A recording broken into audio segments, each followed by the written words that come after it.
Financial Fix on the PIX11 Morning News is brought to you by Ridgewood Savings Bank. Multiply the good.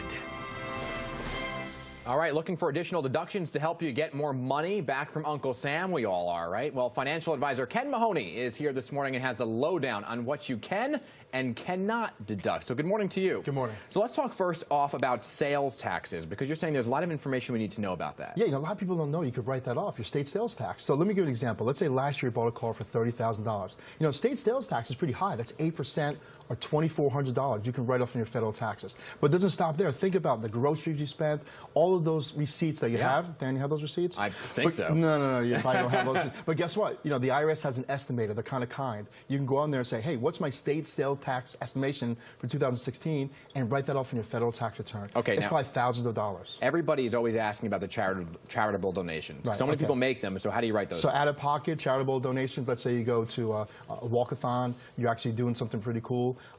Basket goes by a church, $20 here, $40. Keep good records, and you can write it off. Always have to keep good records. Because you don't necessarily have receipts for all of those. No, but keep good records that you were at this walk-a-thon, so to speak, for a charity, that you gave some money to Salvation Army, all these type of things. Keep a receipt with that. All right, let's talk about child care deduction. So many people are listening to this one. Okay, exactly. It's up to $6,000 this year. It's more. And by the way, it's actually better than the deduction. It's a credit, dollar for dollar. So at the end of the year, let's say you don't owe the IRS money, they don't owe you money, and you have $6,000 credit, the IRS will send you a check for $6,000. Really? So really look into child care. That's a big deduction that people miss. And it's a credit, not a deduction. Better than a Okay, that's good to know the difference between the two. So dental and medical bills, can you write those off? Yes, certain conditions. You have to be over a threshold of 10% adjusted gross income. If you're over 65, that threshold is lower, over 7.5%, and you can write that off. So if you spent a lot of time in dentist chair last year, look at those expenses and see where that applies. But what about your co-pays? Co-pays, yeah, that counts also. Okay.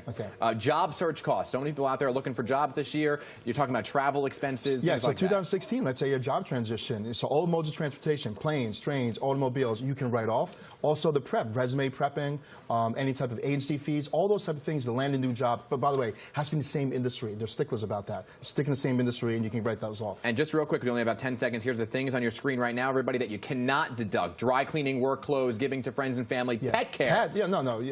No pet. Listen, the IRS is not pet friendly. All right. Ken Mahoney, thank you so much for coming in this morning. We're going to have a full list of what you can and cannot deduct on our PIX11 app. Thanks again. The time right now is 6:59. The news at 7 begins right now.